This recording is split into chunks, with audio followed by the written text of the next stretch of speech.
우리가 지금 예배를 시작할 때 우리의 모든 마음과 걱정들을 다 주님께 맡겨드리고 이번 한 주를 잘 버티게 하여주신 주님께 감사함을 찬양하며 나갔으면 좋겠습니다. 우리의 모든 어려움을 아시고 우리의 마음 또한 그 어느 누구보다 잘 아시는 하나님께 이 시간 우리의 마음을 온전히 드리며 예배할 때 우리를 사랑하시는 하나님께서 분명 우리 삶에 제일 선한 길로 인도하여 주실 줄 믿습니다. 우리가 이 시간 찬양하실 때 우리의 생각들을, 우리의 욕심들을 다 버리고 그리고 우리의 모든 걱정과 근심을 다 주님 앞에 맡겨드리고 이 시간 이 예배 가운데 이 찬양을 시작하는 그 순간부터 마치는 시간까지 하나님만 보고 우리 마음에 임재하신 하나님을 구하며 기쁨으로 나아갔으면 좋겠습니다. 같이 찬양하며 나아갑시다.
이곳에서 주님을 예배하네 여기까지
고백했던 찬양처럼 이곳에서 주님을 예배하고 찬양하겠다고 결단하고 그리고 이곳에 부셔가고 그리고 내 기쁨을 화답하고 나아가려고 하지만 우리 삶은 고만고만하지는 않습니다. 누가 너를 그곳에 보냈냐고 누가 너를 그곳에 세웠냐고 자꾸 세상은 우리한테 수많은 의식을 가지고 수많은 질문들을 합니다. 그 속에서 나의 모습이 좀 더 희미해져가고 정말 이 길이 내 길이 맞는 것인지 수없이 의식이 들고 수없이 나를 자책할 때가 너무나도 많습니다. 하지만 그럼에도 불구하고 예수님께서는 우리 있는 모습 그대로 사랑하십니다. 우리 있는 모습 그대로 사랑하셔서 그곳에 세우셨고 이곳에 부르셨습니다. 그 믿음을 가지고 우리가 묵상하며 찬양하며 나아갔으면 좋겠습니다.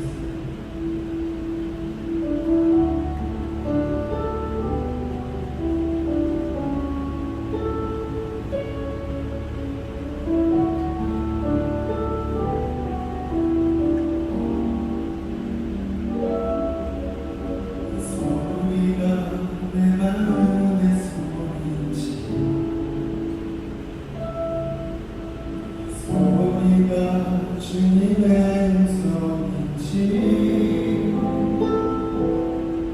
수많은 말과 수많은 시선 그저 그 속에서 헤매고 있지만 이 선택이 나만의 욕심인지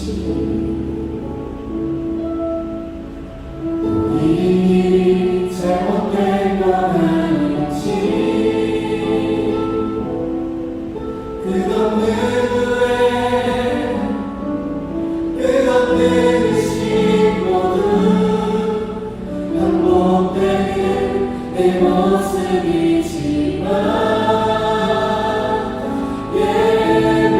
예배합니다.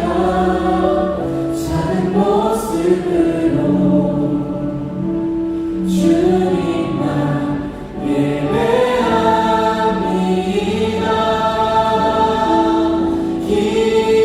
기도합니다. 작은 소리라도 주의 뜻 알기 원합니다. 다시 한번 처음부터 여러분의 묵상으로 이 소리가 내 마음의 소리인지 소리가 주님의 음성인지 수많은 말과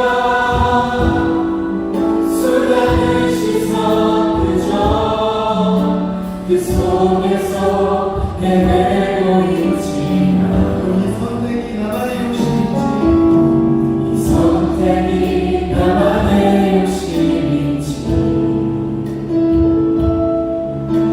또 이 길이 잘못된 건 아닌지 끝없는 후회 끝없는 의식 모두 반복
또는 우리가 가야 할, 우리가 사랑을 가지고 가려고 하는 그 목적, 그 길을 세상에 험한 길이라고 합니다.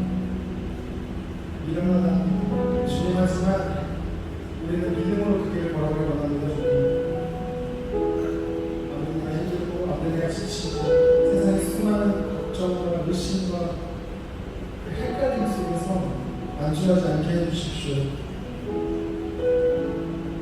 주님께서 부르신 이곳이 나의 길이고 주님께서 세우신 이 자리가 정말 주님이 나를 위해 계획하시고 나를 위해 예비하신 그 길임을 굳건히 믿고 나아갑니다. 주님 늘 동행하여 주십시오. 감사합니다. 주님 말씀을 전하시는 강현 목사님 말씀과 선포에 주님을 능력 주셔서 오늘 은혜가 보도록 할 수 있는 귀한 시간 되게 하시고 그 귀한 소리로 찬양을 올려드리는 할렐루야 찬양대의 찬양도 주님 기뻐 받아주십시오. 모든 말씀 살아계신 예수 그리스도 이름으로 기도드렸습니다. 아멘. 예수님 너무 감사드립니다.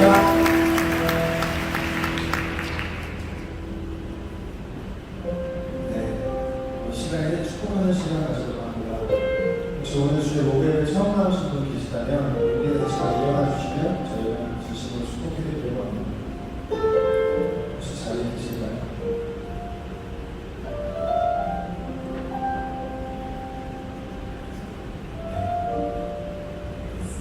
혹시 계신데 조금 마음이 어려워서 일어나지 못하시는 분 계시다면 예배가 끝나고 프라이스 토끼를 이번에 생각하셨기 따라서 이렇게 안내 받으시면 될 것 같습니다. 이 시간에는 준비한 예물 하나님께 올려드리는 시간 갖도록 하겠습니다.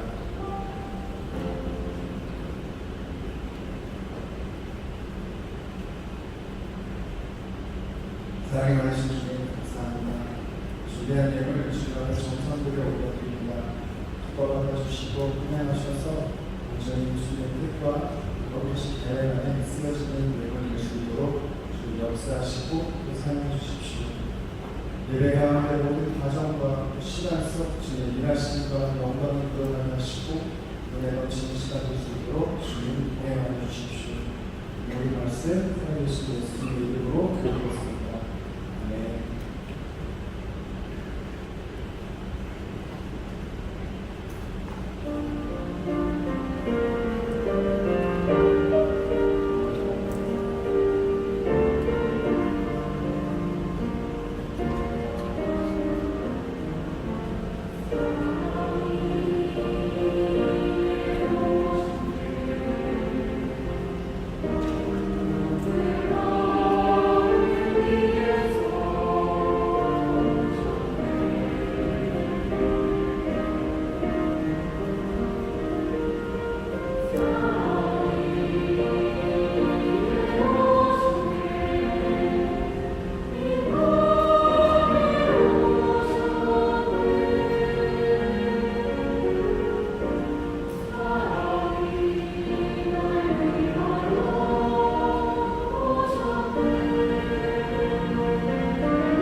한양대학 7월 마지막 주 주일 오브예배 대학 청년대교로 광고드리겠습니다.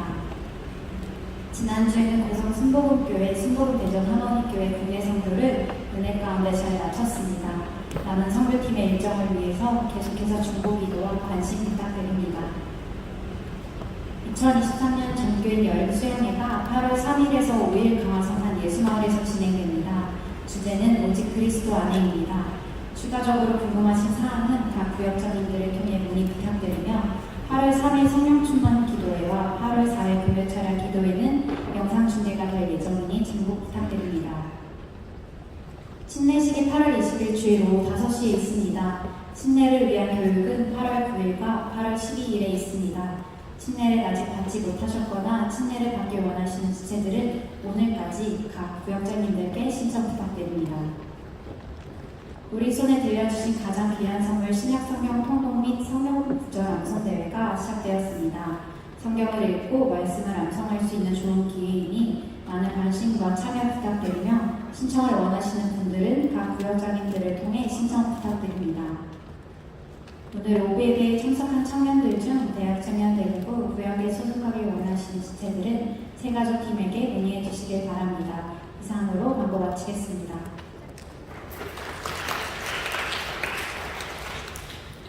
오늘 함께 읽으실 하나님의 말씀은 요한복음 4장 39절에서 42절 말씀입니다. 여자의 말이 그가 나의 행한 모든 것을 내게 말하였다 증거함으로 그 동네 중에 많은 사마리아인이 예수를 믿는지라. 사마리아인들이 예수께 와서 자기들과 함께 유하기를 청하니 거기서 이틀을 유하시매 예수의 말씀을 인하여 믿는 자가 더욱 많아. 그 여자에게 말하되 이제 우리가 믿는 것은 내 말을 인함이 아니니 이는 우리가 친히 듣고 그가 참으로 세상의 구주신 줄 알미니라 하였더라. 아멘. 할렐루야. 오늘 좋은 날입니다. 우리 좌측 사람 또 앞뒤 사람 축복하면서 인사드렸습니다. 많이 덥죠? 발진할 때 예수님표 생수가 최고입니다. 이렇게 인사드립니다. 많이 덥죠? 발진할 때 예수님표 생수가 최고입니다. 정말 그러신가요? 네.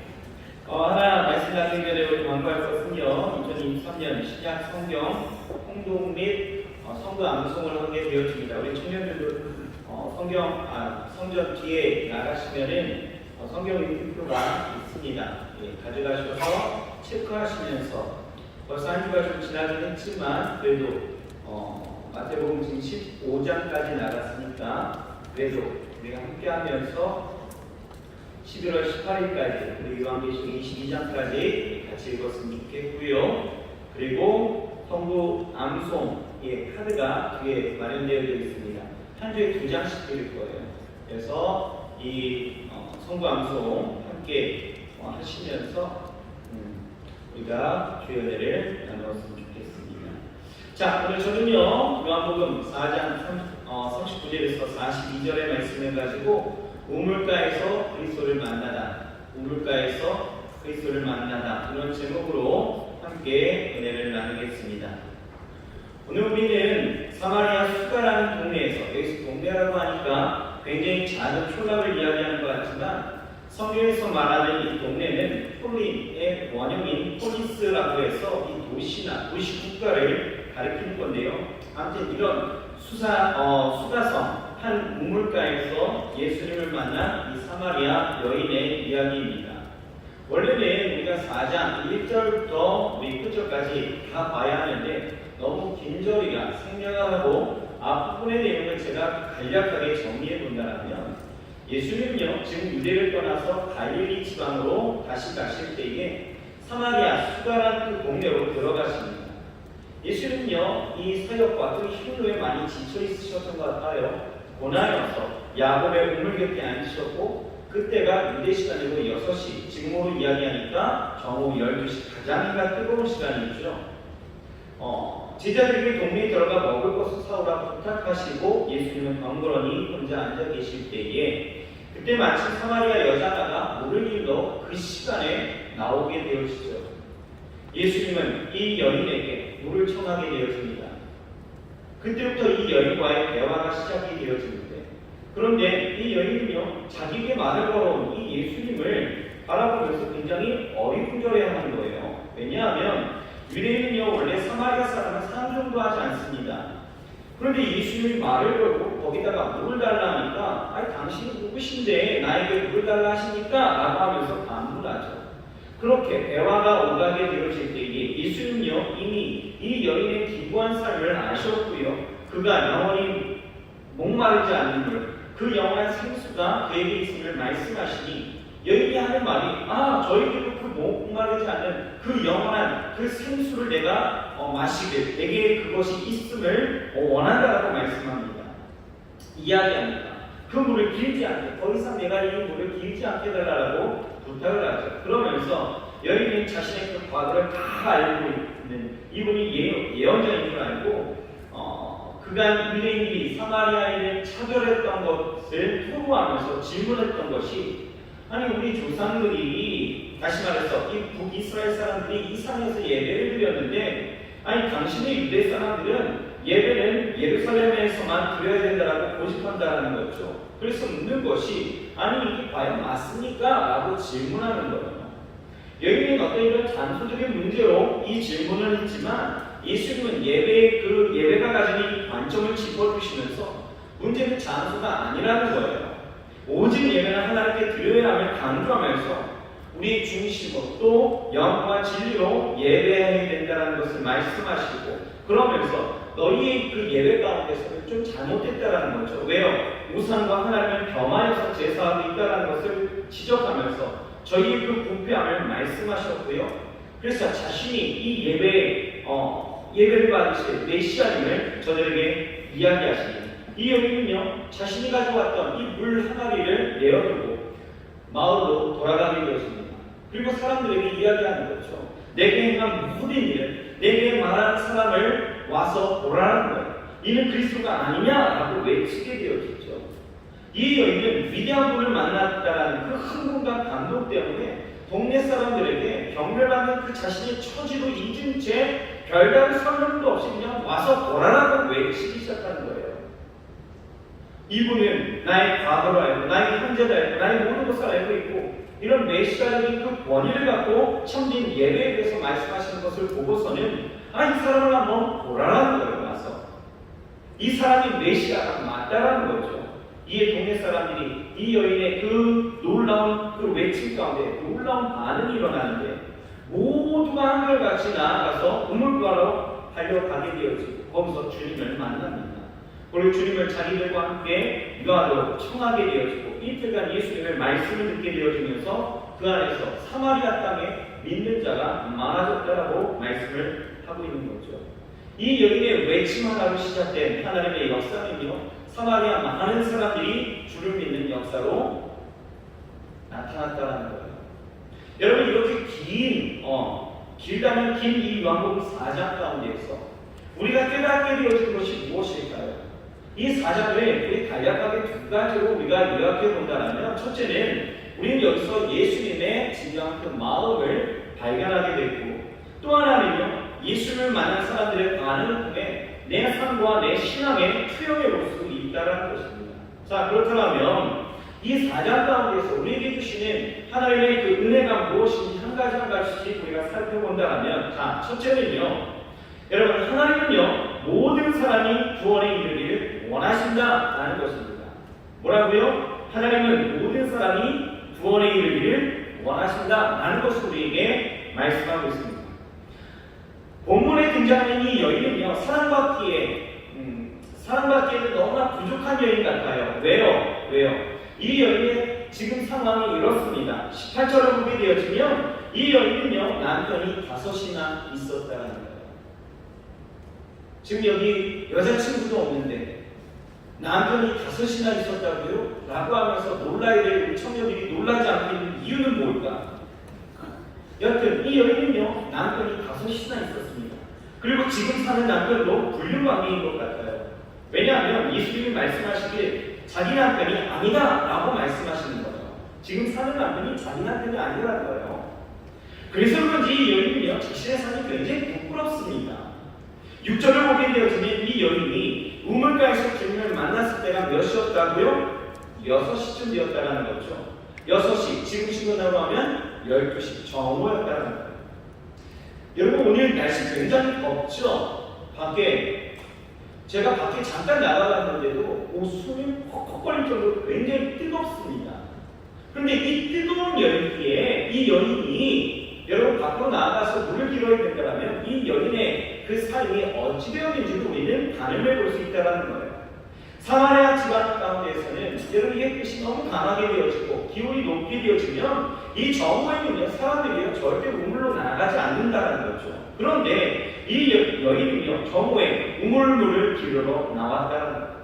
이 여인의 행동을 보게 되어지면 우리가 해석 가능하게 되어진다는 거죠. 뭐예요? 이 여인은 사람들 보기가 나쁘고 또 사람들이 지탄받는 것이 두려웠기 때문에 일부러 우물가에 사람들이 없는 시간을 택했다라는 것이죠. 얼마나 불쌍합니까?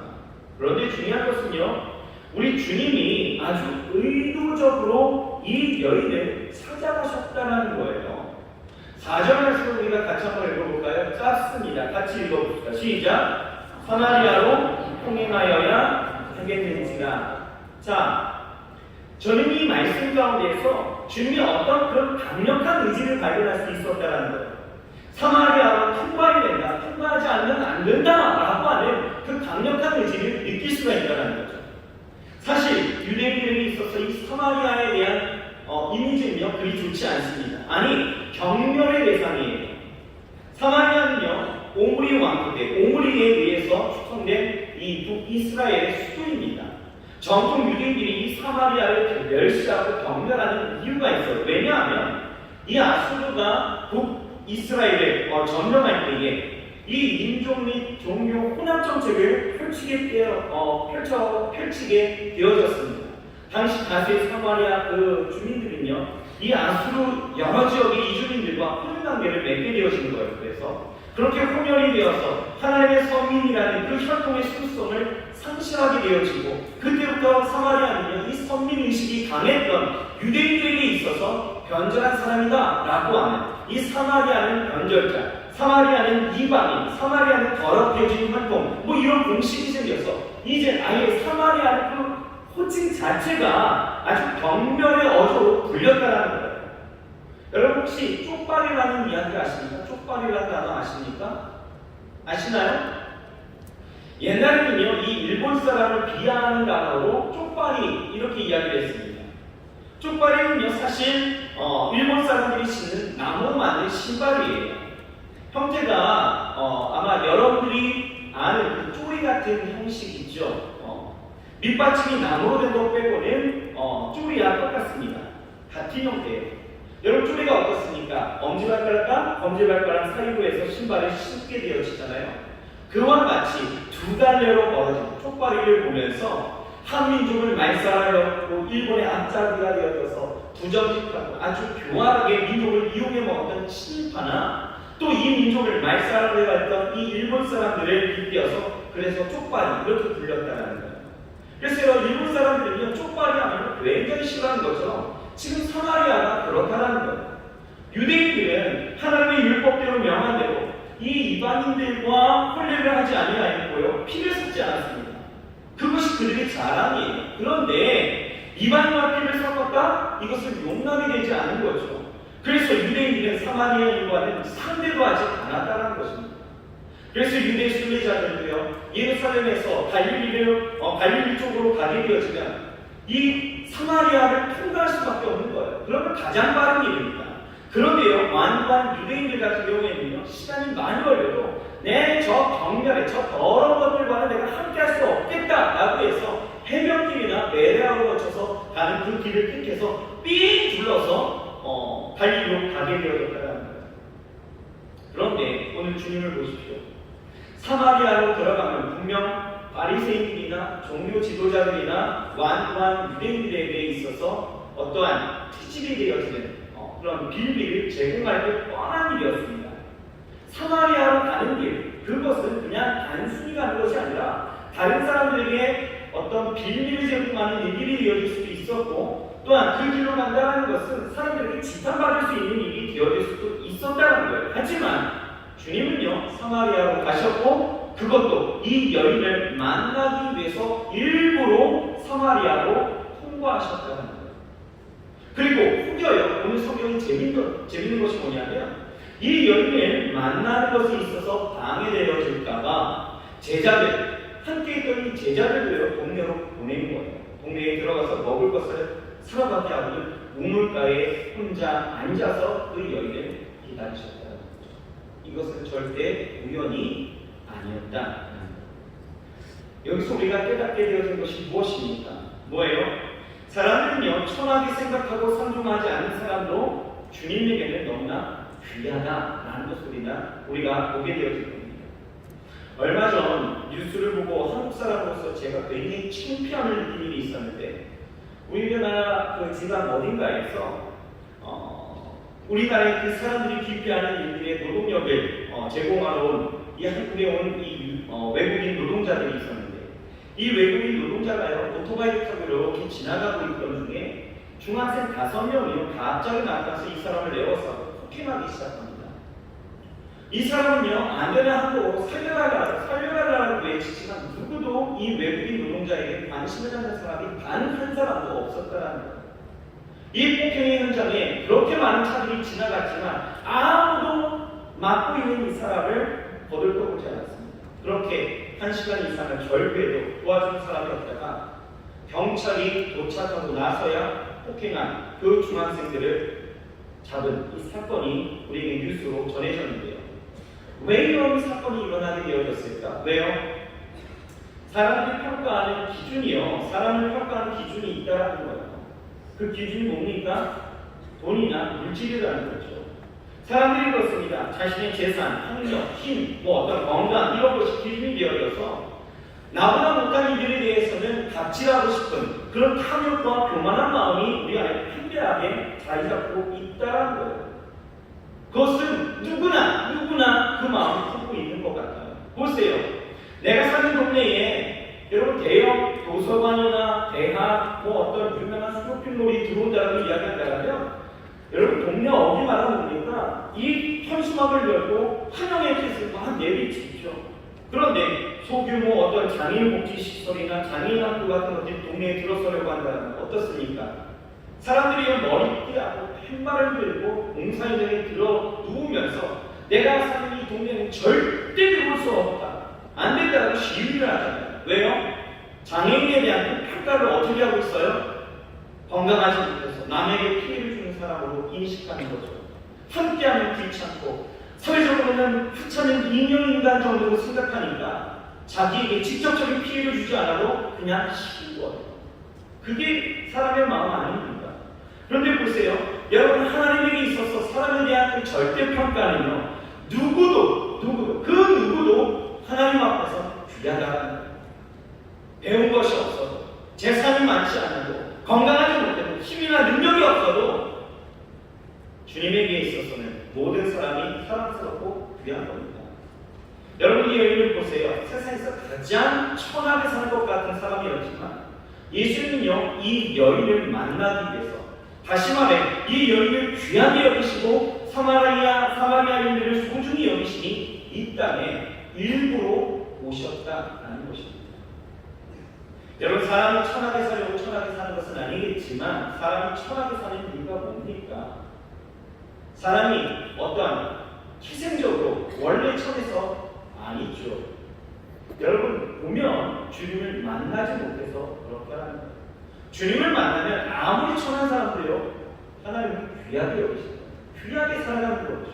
왜요? 주님이 자신을 귀하게 보신다는 것을 깨닫게 되어지면 여러분, 귀한 삶을 살 수밖에 없다는 거예요.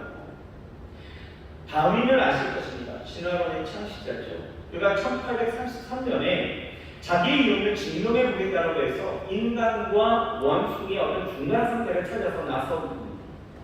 남양군도라는 곳에 가서요, 다윗이요, 아주 대단히 미개한 식인종 무리를 발견하고 굉장히 기뻐합니다. 그들의 생각을 봤더니 거의 이거는 짐승에 가까울 정도로 원시적이었고요, 또 식인종으로서 아주 미개하죠. 그래서 그가 확신한 것이 이런 능력은 결코 개화되어지거나 발전될 수 없는 어떤 그런 부류의 일종이다라고 생각한 거예요. 그래서 다윗은요, 이들이야말로 나의 진화론의 그 이론을 뒷받침해 줄 수 있는 아주 명백한 증거가 되어진다라고 확신했다는 거예요. 그런데요, 시간이 흐른 거예요. 이 다윗이요, 34년이 지난 후에 우연한 계기로 이 섬에 다시 방문하게 되어졌는데 다윗은요, 큰 충격을 받게 되었습니다. 왜냐하면 이 섬 여기저기에 교회가 세워진 거예요. 학교가 세워져 있습니다. 집들이 세워져 있는 거예요. 그래서 생각한 것이 원숭이도 교회를 갈 수 있나? 생각한 거죠. 원숭이도 배울 수 있나? 공부를 한다고?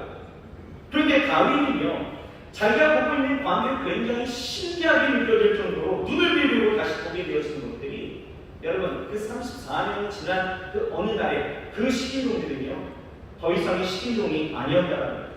옷을 입고 다니고요 함께 모여서 찬송을 부릅니다.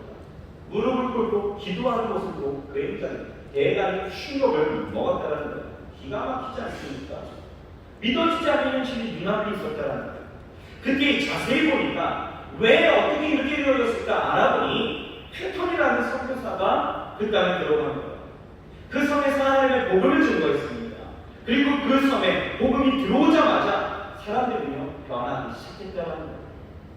사람을 잡아먹었고 그렇게 짐승같이 살았던 사람들이 변화되어서 하나님을 찬양하는 예배자가 되어졌다는 거예요. 그때에 자신이 그토록 확신하고 생각했던 진화론의 그 이론들이 틀렸다는 것을 확인했던 그런 시간이었다. 이렇게 이야기를 하는 것이죠. 여러분, 주님에게는요 모든 사람들이 다 귀합니다. 옆 사람 한번 보실까요? 이 사람이 귀한 사람이에요. 중요한 것은 내게 찾아오신 주님을 내가 만나느냐 내가 지나쳤느냐 하는 거예요. 주님을 만나면 분명 변화가 되어져서 귀한 삶을 살게 되어지는 것이죠. 이 여인을 보십시오. 어찌 보면 사회에서 버림받았어요. 눈치 보고 있는 사람입니다. 부끄러운 삶이 한 남자로 만족하지 못해서 이 남자 저 남자 바꿔가면서 자신의 욕구를 치러갔던 그래서 자신도 자신의 그 삶이 부끄러워서 어찌할 수 없어서 정오에나 물을 들어 오게 되어지는 그런 사람이었잖아요. 그런데요 오늘 우물가에서 주님을 만나게 되어졌더니 인생이 어떻게 바뀐지 아십니까? 4장의 하반부를 보면 그 뒤에 말씀을 보게 되어지는 이 여인은요 주님을 증거하는 삶이 되어졌다는 거예요. 부끄러웠던 인생이 많은 사람들에게 주님을 증거하는 인생으로 바뀌었다는 거죠. 여러분 오늘 우리는요 사람들이 나를 어떻게 생각하는지 내가 사람들의 평가에 맞춰서 살아가려고 노력하는 것이 아니라 내 존재 자체를 귀하게 여기시고 찾아오신 그 예수님을 우리는 진정 만나야 될 줄을 믿습니다.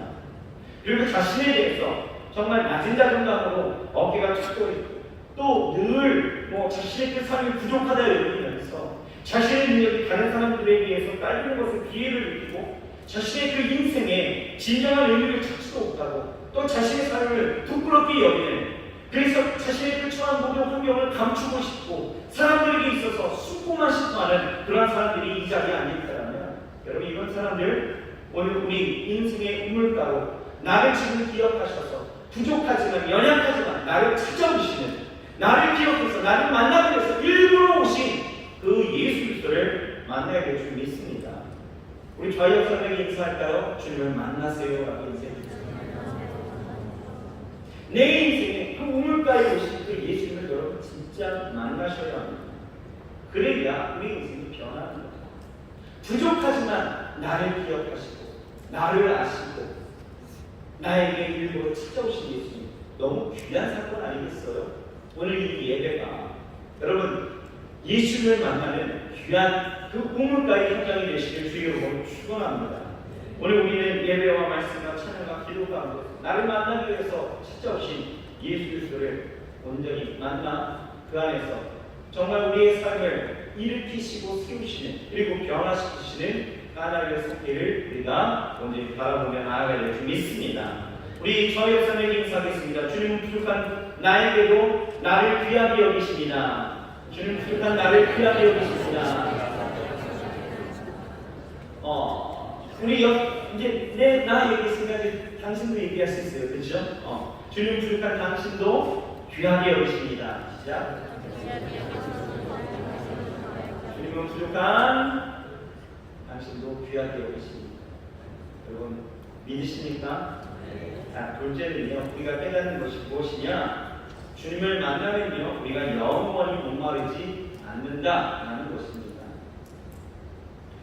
예수님께서는요, 여인에게 지금 부탁하시는 말씀이 있어요. 뭐예요? 물 좀 달라라는 거죠. 물을 좀 달라라고 하십니다. 이 여인은 주님에게 뭐라고 해요? 아니, 당신은 유대인인데 어찌하여 나에게 물을 달라고 하십니까? 라고 하면서 거절하죠. 그런데요, 10절, 13절, 14절 말씀을 보게 되어지면 여인에게 예수님이요 이렇게 말씀하시는 거예요. 우리가 연속해서 한번 읽어볼까요? 시작.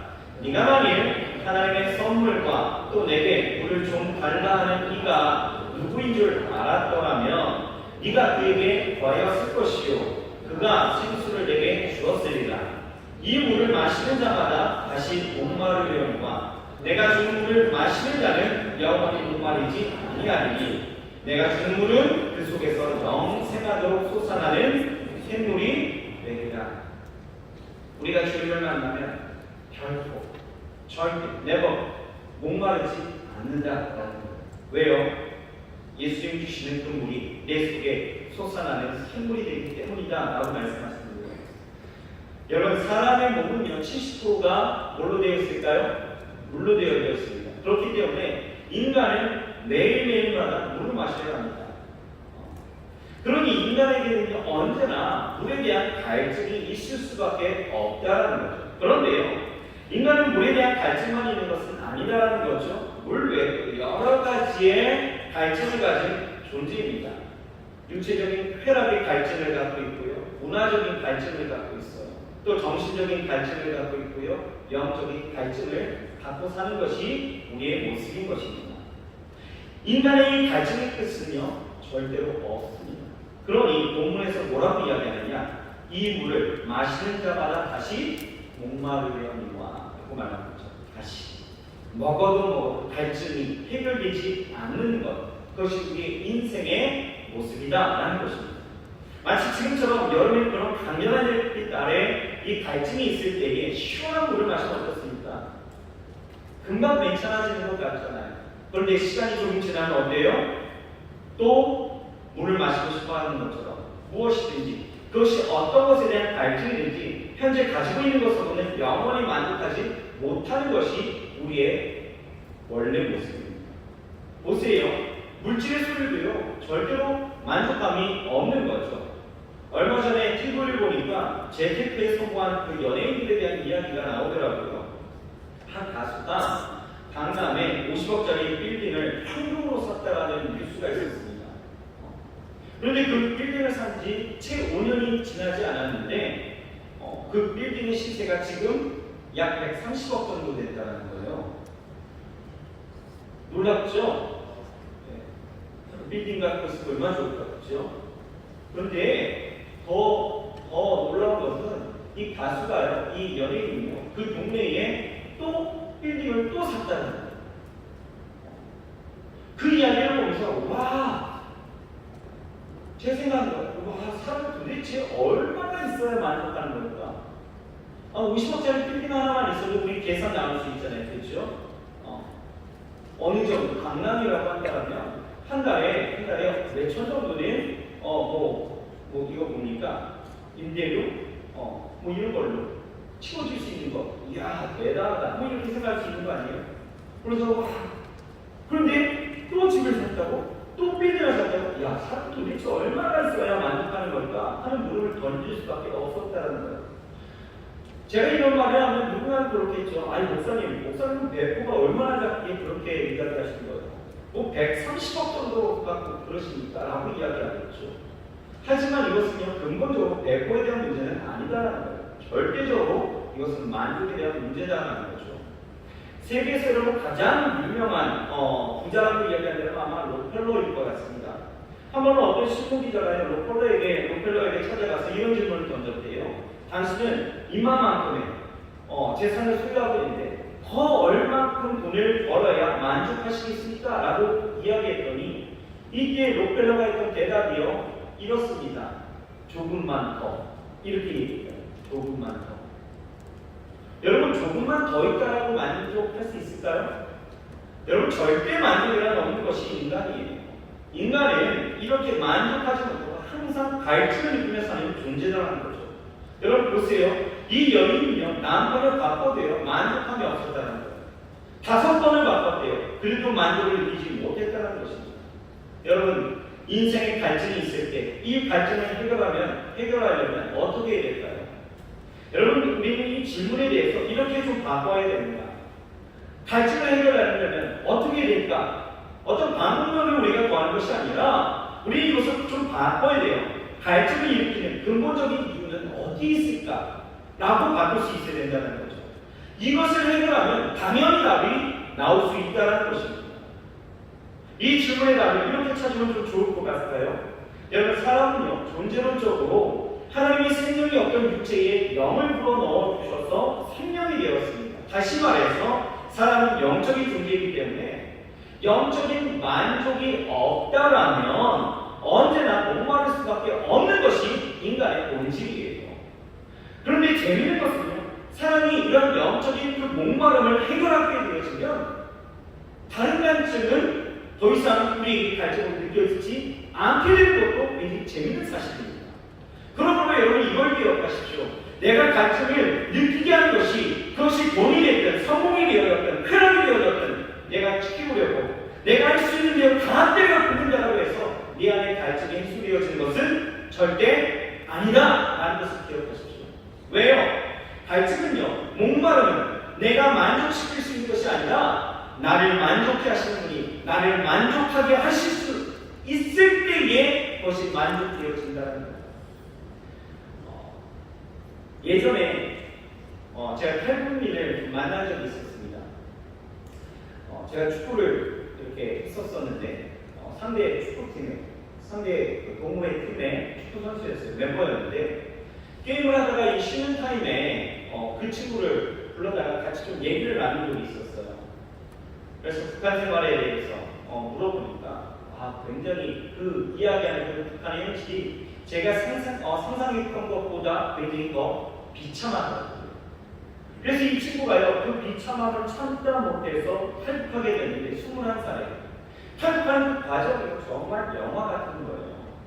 하여튼 그래서 지금 나만의 세상이 어떠냐라고 이야기하니 이 친구가 하는 말이 적응이 쉽지 않다라는 거예요. 자기도 그렇지만 다른 이 북한 동포들이 남한에 오면 이 남한은요, 이 천국 같다라고 느낀다라는 거예요. 하지만 처음에는 모든 것이 좋고 모든 것이 만족스럽지만 얼마 지나지 않아서 그들은 또다시 갈증, 이 목마름을 느끼게 된다는 거죠. 왜냐하면 한국 사회는요, 아직 탈북민에 대해서 곱지 않은 시선을 가지고 있고, 그러다 보니까 같은 동포이지만 자신들보다도 낮게 여겨서 부당한 대우를 당할 때도 많고 취업 자체가 아주 어렵다라는 거죠. 그러니 당장에 먹고 사는 문제가 시급하고 먹고 사는 그 문제 때문에 한국에 왔는데 또 이곳에도 천국 같았던 이곳에서도 이 먹고 사는 문제로 힘겹게 살아가니 이게 쉽지 않다, 이런 이야기가 하더라고요. 그래서 이 얼마 전에 이 북한에서 귀순한 사람들을 대상으로 남한에서의 그 생활이 행복한가에 대한 그 조사를 해서 그것의 결과를 한번 봤더니요, 놀랍게도 응답자의 80%가요 전혀 행복하지 않다라고 대답했다는 거예요. 아니, 이곳이 천국 같다며 그런데 행복하지 않다라는 거예요. 왜요? 왜 그들 지상 나라처럼 생각했던 이 남한 땅에서 왜 행복하지 못했을까요? 자신이 치우려고 하지만 치울 수 없는, 부정할 수 없는 그 현실 때문에 그렇습니다. 그들은 그렇게 이야기를 합니다. 한국 사회에서의 그 삶이 도저히 나의 만족을 위해서 어떤 것을 해도 다 때려도 만족할 수 없는 삶이기 때문에 그렇다라고 이야기하지만, 제가 만난 그 탈북 청년의 그 삶은요, 꼭 그것만은 아니었던 거죠. 우리가 좀 더 근본적으로 보게 되어지면 이들에게는 뭐가 필요할까? 영적인 것들이 필요하다. 영적인 만족이 필요하다. 영적인 그 필요가 채워지지 않았기 때문에 저들이 만족할 수 없었다는 거죠. 제가 그것을 보았습니다. 왜냐면요, 제가 만난 그 타국 청년에게 제가 굉장히 삶의 어려움을 느끼고 가정을 느끼고 있을 때에 복음을 전했습니다. 그리고 교회 나가더라고요. 가까운 교회를 소개시켜줬어요.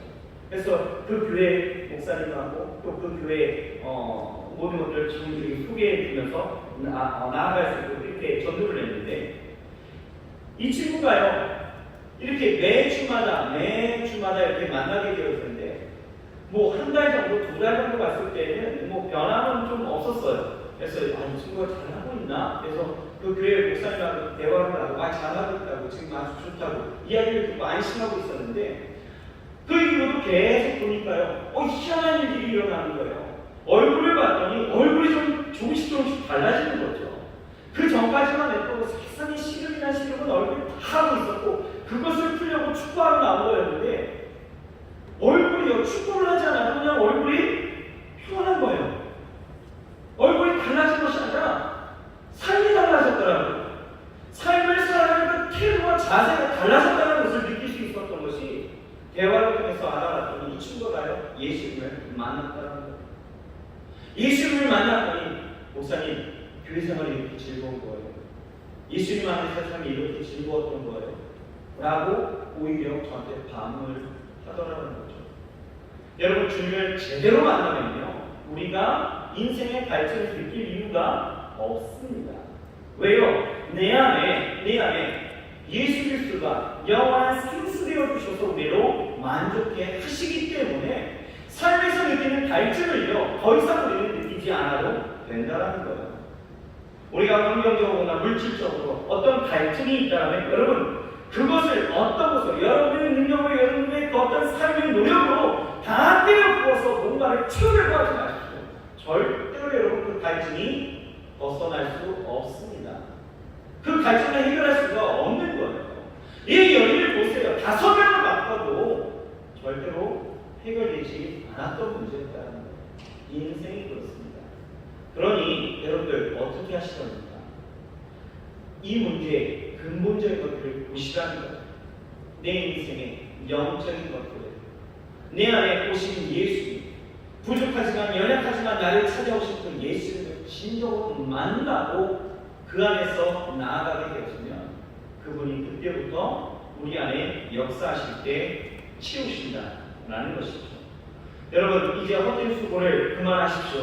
그리고 영원한 만족과 치우심이 있게 하시는 주 앞에 온전히 나오셔서 그 안에서 주님을 진정으로 만나시길 주의 이름으로 축원합니다. 축원합니다. 마지막 셋째는요, 우리가 주님을 만나면 복음을 전하게 되는 것이죠. 여러분, 수가성 여인은요 예수님을 만나서 그의 인생에 아주 답답했고 어려웠던, 그렇게 아주 짜증날 정도로 힘겨워했던 그 삶의 갈증이요 완전히 해결된 이후에 어떻게 했을까? 28절 말씀을 같이 한번 읽어봅시다. 28절 시작. 여자가 물동이를 버려두고 동네에 걸어가서 사람들에게 이르되, 이거 지우지 마세요. 여러분, 나의 갈증을 해결해 주시고 나를 구원해 주시는 그 예수님을 우리가 진짜 만나게 되어지면, 여러분 그 진짜 만난 사람은요 분명히 3가지 반응이 있다는 거예요. 오늘 이 말씀 가운데서 우리 동사 3개를 우리는 발견할 수 있는 거예요. 뭡니까? 첫째는 버려두고, 둘째는요 들어가서, 셋째는 이르되.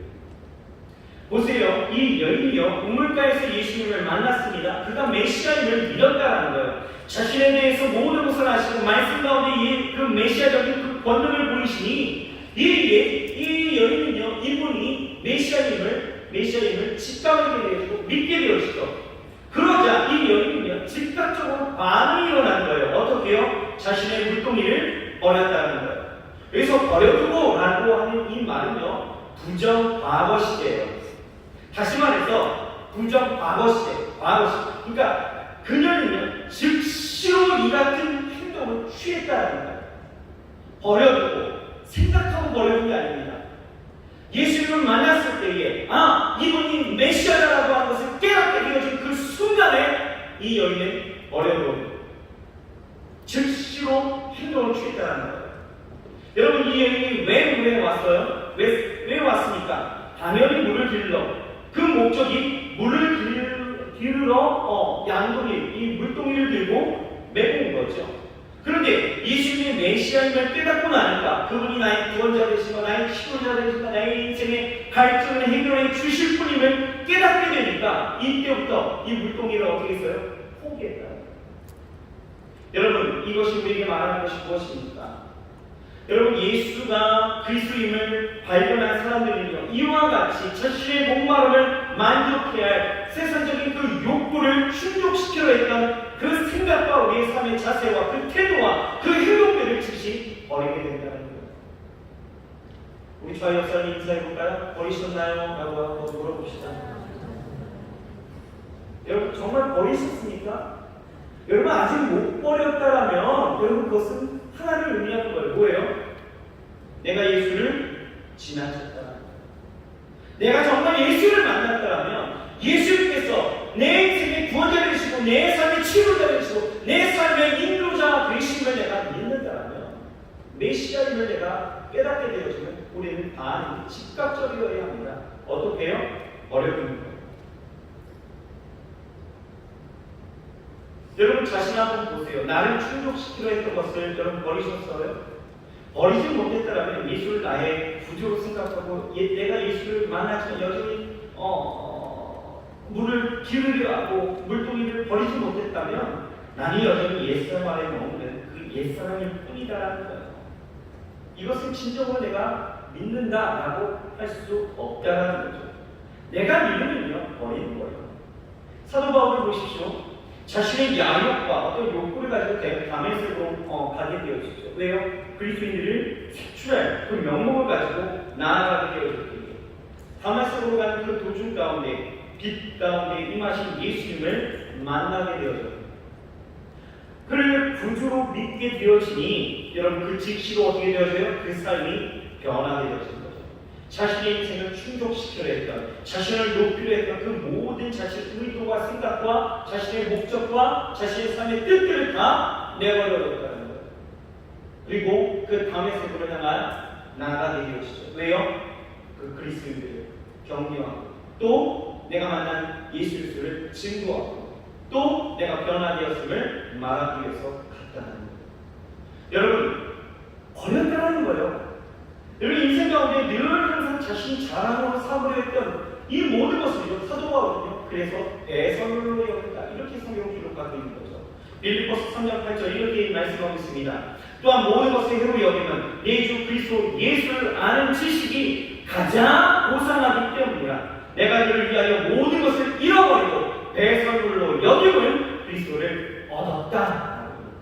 그리스도를 얻으니, 그리스도를 믿으니 버렸다. 여러분, 예수를 만나니 버리는 거죠. 내가 버리는 것 아니에요. 자연스럽게 버려지는 것입니다. 여러분, 버려지셨나요? 만났는데 아직도 안 버려지셨나요? 왜 그럴까? 여러분, 버려야 합니다. 버려져야 합니다. 그리고 둘째는 뭐라고요? 들어가서는 현재이라고 이야기하는데 이것 또한 부정 과거 시제입니다. 들어가서 뭐라고요? 즉시로 행했다는 거죠. 즉시 예수님을 떠나서 동네로 들어갔다는 거예요. 그래서 여기서 현재이라는 것은 떠나가다, 가버리다 이런 뜻을 갖고 있어요. 이 여인은요, 예수님이 그리스도임을 확인하는 그 순간에 어땠다고요? 예수님을 떠나갔다는 거예요. 떠나갔습니다. 어떻게? 여러분, 요한복음 1장 36절에서 37절 한번 읽어볼까요? 같이 한번 읽어봅시다. 시작! 예수께서 어니심을 보고 말하되 보라, 하나님의 어린 양이로다. 두 제자가 그의 말을 듣고 예수를 따르거늘. 자, 두 제자가 누구였는지 한번 볼까요? 40절에서 41절. 요한의 말을 듣고 예수를 따르는 두 사람 중 하나는 시몬 베드로의 형제 안드레라. 그가 먼저 자기 형제 시몬을 찾아 말하되 우리가 메시아를 만났다고. 지금 안드레가 하나님의 어린 양 되신 예수 그리스도를 만났습니다. 믿었어요. 그가 메시아임을 믿게 되었으니 어떻습니까? 형제 시몬을 찾고 들어갔다라는 뜻이에요. 들어갔다. 예수에게서 떠나가 들어갔다라는 표현이죠. 또 요한복음 1장 45절을 보게 되어지면 빌립에 대한 내용이 나와요. 같이 한번 읽어봅시다. 시작. 빌립이 나다나엘을 찾아 이르되 모세가 율법에 기록하고 여러 선지자가 기록한 그 일을 우리가 만났으니 요셉의 아들 나사렛 예수. 빌립이 누구를 찾아갔어요? 나다나엘을 찾아갔다, 떠났다, 들어갔다, 찾아가는 거예요.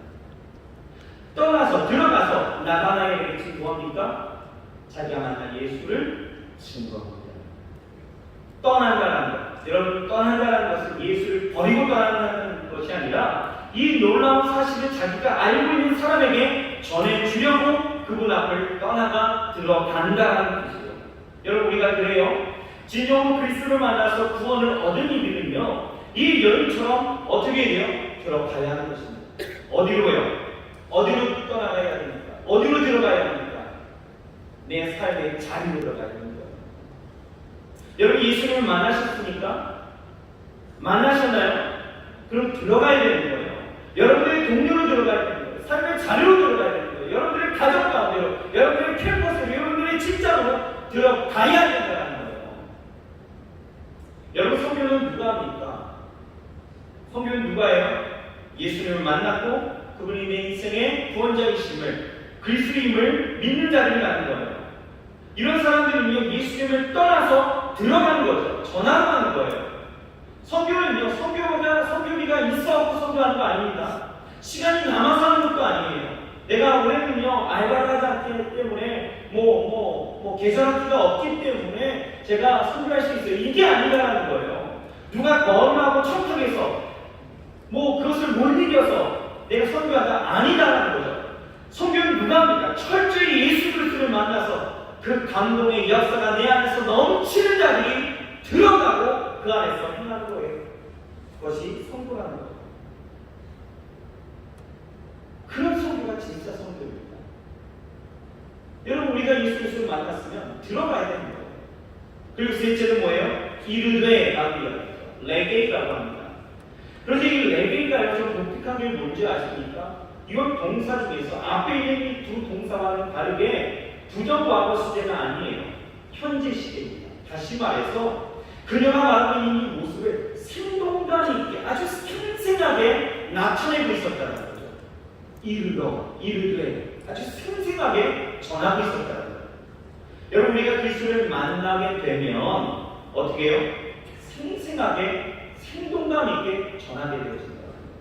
왜요? 내가 진짜 만났기 때문에. 여러분, 내가 지식적 알므로 전하는 것이 아니라 진짜 목격했고 대면했고 말씀을 듣고서 감동이 되었고 그분이 메시아임을 직감하고 깨닫게 되어지면 우리는 들어가서 생동감 있게 전할 수가 있는 거죠. 여러분, 이것이요, 지식적 알므로 전하는 것하고 여러분 분명히 다르다는 거예요. 제가 요즘 가끔 유튜브로 그 짤 영상을 좀 보게 되어지는데 여러분 혹시 푸바오 아십니까? 푸바오라는 팬더곰이 있어요. 어디죠? 옛날 자연동원, 지금 에버랜드의 그 동물원에 푸바오라는 그 팬더가 있는데요. 중국에서 온 팬더곰입니다. 근데 제가요, 여러분들에게 이 푸바오를 소개할 때에 아무리 팬더는 서식지가 어떻고 팬더가 원래 육식동물이었는데 환경상 살아남기 위해서 대나무 죽순을 먹기 시작했고 이파리를 먹기 시작했고 하루에 얼마나 먹고 얼마나 싸고 얼마나 잘하는지 아무리 설명해야 여러분들은 아마 감흥이 없을 거예요. 그렇지 않습니까? 그런데 제가 직접 동물원에 가서 이 푸바오를 보았다라면 저 직접 봤거든요. 푸바오를 보았다면 여러분, 이 푸바오가 재롱치는 거, 죽순을 어떻게 먹는지, 어떻게 나무에 올라가서 재롱을 피는지, 어떻게 나무에 올라가서 자는지 이것저것 다 보고 설명한다면 여러분, 이건 느낌 자체가 다른 거죠. 그렇죠? 한 번의 어조가 있는 거고요. 생동감에 어떤 생생하고 현장감 있게 내게 이룰 수 있다는 거예요. 여러분, 얼마나 여러분 삶의 자리로 들어가서 여러분 이렇게 생동감 있게 전하고 있습니까? 내가 전하지 못하고 있다면 여러분 분명히 아셔야 돼요. 내가 예수 그리스도를 만났나? 한번 물음표를 한번 던져보셔야 되는 거예요. 진짜 만났다면 여러분 들어갈 수 있습니다. 버려두고 들어가서 이룰 수 있다는 거예요. 생생하고 현장감 있는 복음으로 나아갈 수 있다는 거죠. 여러분, 우리는요, 주님을 아는 것에 있어서 남의 말을 듣고 아는 정도로 머물러 서서는 안 된다는 것입니다. 내가 진짜 내 우물가에 오신 예수 그리스도를 만나야 된다는 거예요. 친히 경험해서 알아야 된다는 거예요. 오늘 본문을 보세요. 수가성 이 여인이요, 동네 사람들에게 주님을 소개하니까 동네 사람들이 어떻게 했습니까? 어떻게 했어요? 주님 앞에 나왔다라는 거예요. 동네 사람들에게 이 여인은요, 사람 취급도 못 받았던 그런 여인이었습니다. 그런데 그런 여인이 와고, 와 봐라 이렇게 떠든다고 해서 누가 올 수 있겠어요? 여러분, 그럴 수 있습니까? 봐라. 천하게 천지식 받고, 버림받고, 사람들이 집단받고, 그 인생이 부끄러워서 어쩔 줄 몰라서 저모에만 나가고 물리는 그 여인이 와서 봐라 이런다고 해서 여러분 가시겠어요? 그런데요, 오늘 성경 보십시오. 동네 사람들이 움직였다는 거예요. 왜요? 왜? 그 이르는 말이 생생함의 궁금증을 일으켰다는 거예요. 생생함. 그래서 그들이 나아갑니다. 그리고 우물가에 진짜 앉아 계셨던 그 예수님을 초청하여서 이 길을 함께 유하게 되어지고, 주님과 이 길을 함께 보내면서요, 이 사람들이 예수님의 말씀을 듣게 되어지고, 그들의 믿음이 처음하고는 차원이 다른 믿음으로 달라졌다는 거예요. 동네 사람들은요, 처음에는 여자의 말을 듣고 믿게 되어졌죠. 그런데 이제는요, 예수님을 만나서 예수님의 말씀을 듣고 더욱 충만한 믿음을 갖게 되어졌습니다. 그래서 그들이 뭐라고 고백하는 거 아십니까? 오늘 본문의 42절 마지막 절입니다. 같이 한번 읽어봅시다. 시작. 이제 우리가 믿는 것은 너의 말로 인함이 아니니, 이는 우리가 친히 듣고 그가 참으로 세상의 구주이신 줄. 이 알미 어떤 알미인지 아시겠나요? 경험하여 내가 만나서 진짜 그 말씀을 듣고 깨닫게 되어졌을 때에 이제는 너의 말로 내가 믿는 것이 아니라 내가 그 말씀을 들었으니 내가 진짜 믿겠다는 거예요. 여러분, 많은 사람들이요, 다른 사람들의 말을 듣고 신앙생활하는 경우들도 참 많이 있습니다. 이 수준에 있는 사람들은요, 교회에 얼마나 다녔든지, 교회에서 어떤 직분에 있든지, 주를 위해서 어떤 큰 일에 있든지 상관없어요. 여전히 신앙이 충분입니다. 여러분, 이제는 우리는 수준을 좀 올려야 돼요. 여러분이 예수님을 진짜 만났다면, 내가 직접 주님을 경험하고 내가 직접 주님의 음성을 들었다면 이제는 좀 수준을 올려야 돼요. 여러분, 욥을 보세요. 욥은요, 주님을 직접 대면한 분들 이런 고백을 합니다. 욥기 42장 50절입니다. 같이 한번 읽어봅시다. 시작. 내가 죽게 대하여 귀로 듣기만 되었사오나 이제는, 이 기도가 여러분에게 오늘 이 기도에 소망합니다. 지금까지 내가 귀로 들었지만 내가 오늘 이 현장 속에서 나를 찾아오신, 내 인생의 우물가에 이 예배 현장 가운데 찾아오신 예수님을 내가 직접 눈으로 보고 그 음성 듣고 내가 신앙을 이어가려고 합니다.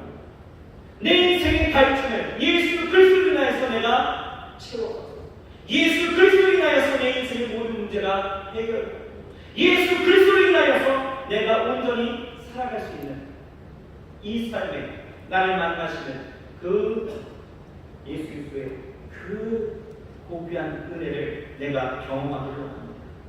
귀로만 들었던 신앙이 이제 눈으로 보는 신앙이 되어지기 원합니다. 여러분, 이것이 우리의 고백이 되어야 할 줄이 있습니다. 여러분, 눈으로 보는 신앙생활을 하려면 어떻게 됩니까? 기도하고 주의 음성을 들으십시오. 그 음성에 순종하면서 나아갔습니다. 온전히 주를 예배하면서 주 앞에 나오시길 바랍니다. 간간히 예배를 빼먹는 그 빼빼로 신앙들이 참 많이 있어요. 빼먹지 마십시오. 예수님은 빼빼로가 아닙니다. 예배 안에 여러분 신령과 진정으로 예배하십시오. 그냥 나와서 앉아있고 그냥 나와서 듣기만 하고 그냥 나와서 그냥 아무렇지도 않게 그냥 있지 마시고요. 이 예배에 여러분이 주인공이 되어서 참여하십시오. 찬양할 때는 이 예배팀만의 찬양이 아니에요. 여러분들의 찬양이 영향입니다. 말씀 가운데서는 여러분 저만의 설교가 아니라 여러분의 아멘의 그 활동과 같이 터져나오면서 함께 하나님 앞에 나아가는 거예요. 성가대의 찬양이 있을 때에 박수감으로 하나님 앞에 같이 영광 돌리는 것이 우리의 모습이어야 합니다. 여러분 예배에 진짜 참여해 보십시오. 신령과 진정으로